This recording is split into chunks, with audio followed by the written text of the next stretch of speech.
Good morning, all of you. My name is Shivani Dindal Khare. Today we are going to discuss superiority of poetry over sociology. What is poetry? Poetry can be thought of as a verbal written art form that uses a heightened sense of language to convey experience, feeling, or modes of consciousness. There is no concrete definition for poetry. It means many different things to different people. Poetry is a universal phenomenon, exists along human civilization, from primitive to developed nation, from a spell to drive away evil soul to conventional one, from oral to written entertainment, enjoyed by everyone and simpler to understand, a thing that never dies. What is the meaning of sociology? Sociology is the systematic and scientific study of human behavior in groups and society. Sociologists study various aspects of social life, including behavior in large organizations and small groups, deviant behavior, and the characteristics of political and religious institutions and social movements. Social, Sociologists study the social psychological explanation for behavior. For example, a person that goes to a football game to watch people rather than the game. Then, superiority of poetry over sociology. Poetry is a sociological reality. It has an institutional location within society, plays an important part in everyday social interaction, and promises very real result as a site for convincing and explicating alternative social constellations. Simultaneously, poetry is sometimes difficult to grasp by those of decidedly a prosaic bent, and this includes too many sociologists. As poetry shapes and is in turn shaped by the active use of language in our culture on the respective parts of authors, speakers, hearers, readers, etc., the relevance and the meaning of poetry can escape the sociological imagination when sociologists frame the social world too narrowly. It is clearly the case that sociological writing, while rarely poetry at times, approaches the poetic, the untranslatable, but nonetheless fundamental aspect of social life in imagination, empathy, and understanding. Then, one sociologist related poetry by Langston Hughes' April Rain Song. Let the rain kiss you, let the rain boat upon your head with silver liquid drops. Let the rain sing you a lullaby. The rain makes still pools on the sidewalk. The rain makes running pools in the gutter. The rain plays little sleep song on our roof at night, and I love the rain. That literature is reflection of the society is a fact that has been widely acknowledged. Literature indeed reflects the society, its good values and its ill. In its corrective function, literature mirrors the ill of the society with a view to making the society realize its mistakes and make amends. A literary man is as much a product of his society as his art is product of his own reaction to life. We live in a society, there are relation and interrelation between men and who live in the society. We like to hear about our fellow men who live in society, their thoughts and feelings, their likes and dislikes. Naturally, if we have the power of language to express the feelings, we are well on the way to creating literature. In other words, the subject matter of literature is the society in some form or the other. The poet expresses his feeling, and we who read his poetry are interested and feel at one with him and ourselves.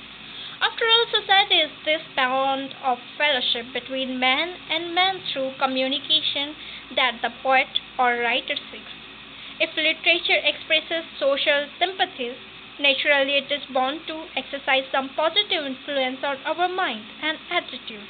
Society reacts to literature in a living way.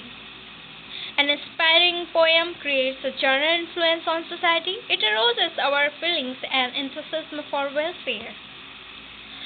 Another sociology related poetry by Langston Hughes, The Dream Keeper. Bring me all of your dreams, you dreamers.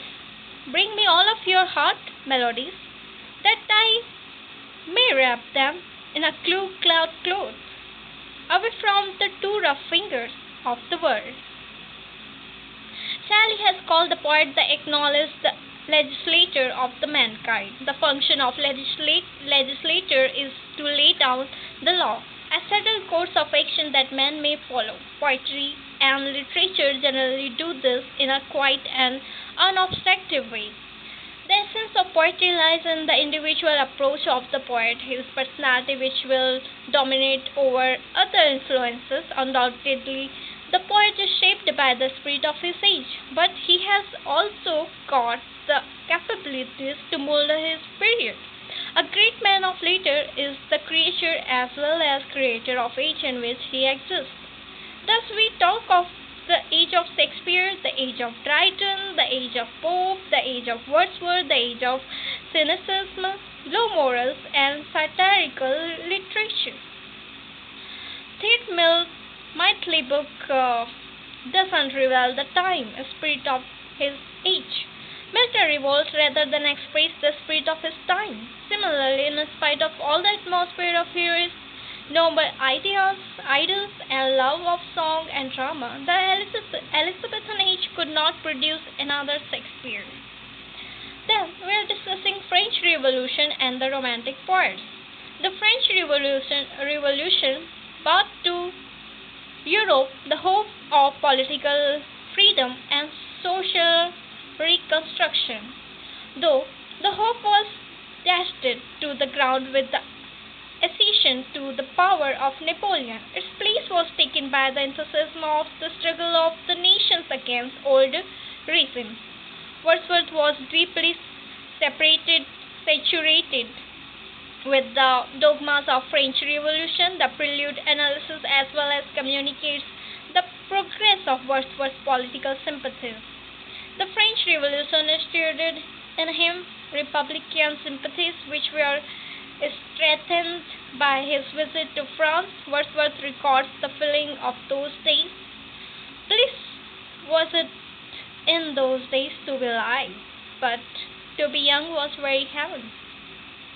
Then we are discussing the rape of love is an example of relationship between the two, sociology and poetry. The Rape of Lock is a poem which shows the greater bonding between the poetry and society.